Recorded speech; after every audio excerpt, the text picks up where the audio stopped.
Welcome to the Young Talkers podcast. We're back. It's Sunday morning in USA and Sunday night in India, and it's been 2 weeks since we last recorded, and some pretty big things happened in those 2 weeks.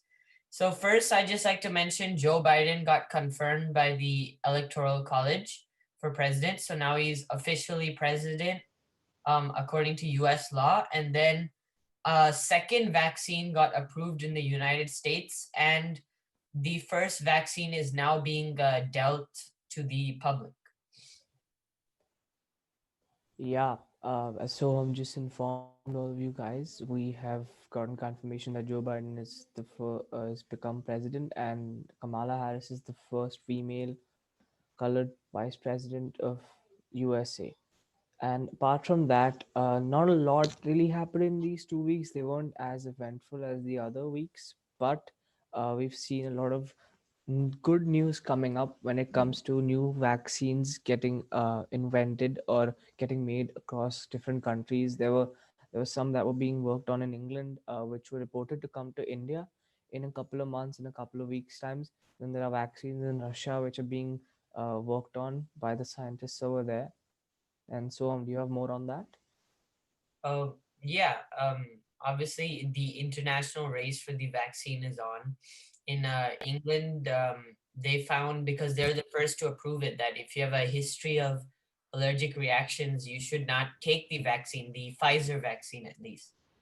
And our vice president, Mike Pence, he took the vaccine on live TV, on live television, to kind of assure the Trump public that the vaccine is not something that Bill Gates is using to spy on you.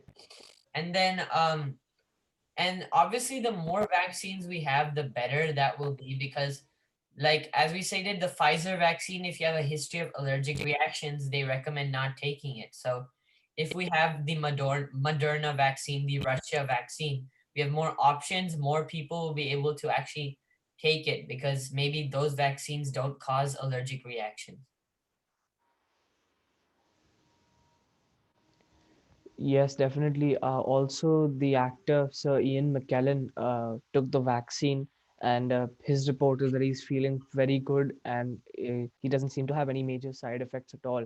So, and he is quite an old man, so it shows that if, someone like him doesn't seem to have a significant side effect, it's a lot more safer for younger people and people below his age. The next one, this was actually pretty big.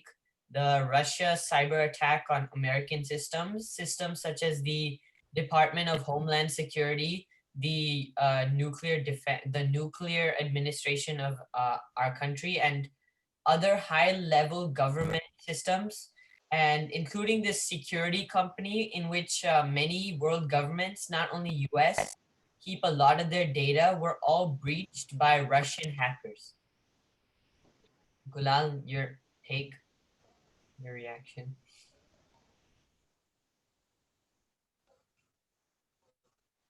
Yeah, definitely.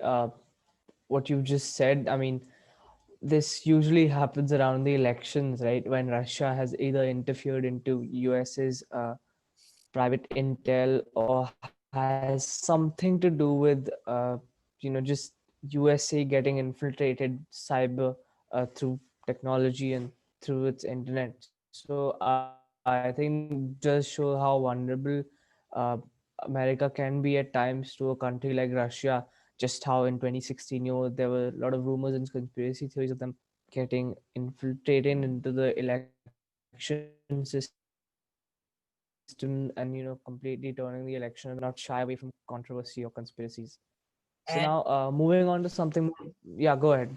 and the biggest thing about it is that they've been infiltrating the system since 2019. This is not like just a small attack. They actually caused, there's this malware system that Russia actually downloaded into it, which slowly hacks into the system, and a lot of the, like, let's say, IT people of the government noticed it, but thought of it as not harmful, and that's big, because that means we don't have the qualified people to identify attacks and identify cyber attacks from enemies such as Russia. And yeah. I mean, yeah, it also goes further to show Donald Trump's vulnerability as president. You know, there have been a lot of such infiltrations taking place.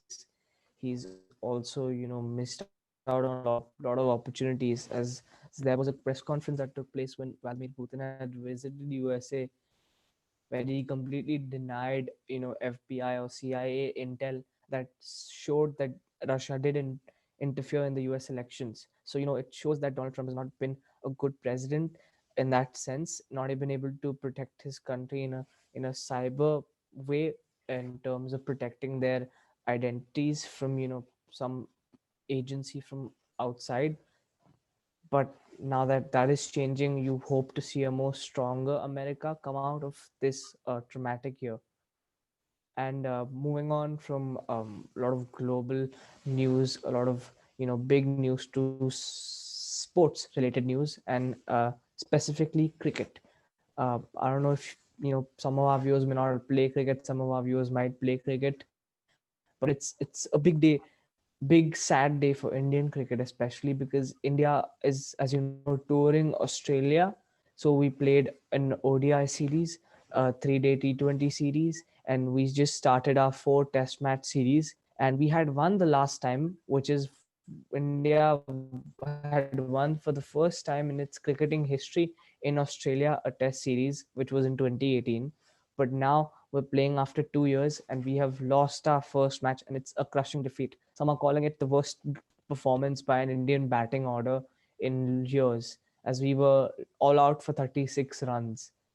So, uh, Soham, do you have any insight? I know you don't play as much cricket, but anything to say, anything to share? Yeah, I mean it's probably the worst performance that I have witnessed of a India team ever. I I occasionally watch cricket, and generally they if they lose, they either don't lose this big by only scoring 36 all out, and it's like one of the worst performances since like 1955 or something, when New Zealand only scored like 26 runs in a test match. And that just goes to show there's a lot of work to do for the India team. Like, just because they're the Indian team doesn't mean they'll be one of the top teams. Yeah, again, I think that's absolutely right. Because everyone's been like going gaga over India, and especially Indians, they like to pride themselves. Once we win, we think we're gonna win 100 times next, but that doesn't always follow through. We could win this, but we could lose that always. So things are always there's always a chance of losing, no matter how strong the team is. But again, regardless of how bad this performance has been, we still have 3 more test matches. So we haven't yet lost the series. So we have a lot of good cricket to look forward to. And any other subjects that we would like to discuss today, Soham?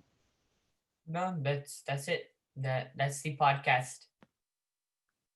That's the podcast, guys. Not a lot to discuss this year, not a lot this week, not a lot has happened this week, but we like to bring you the news in a concise manner on the Young Talkers podcast. So, thank you for tuning in.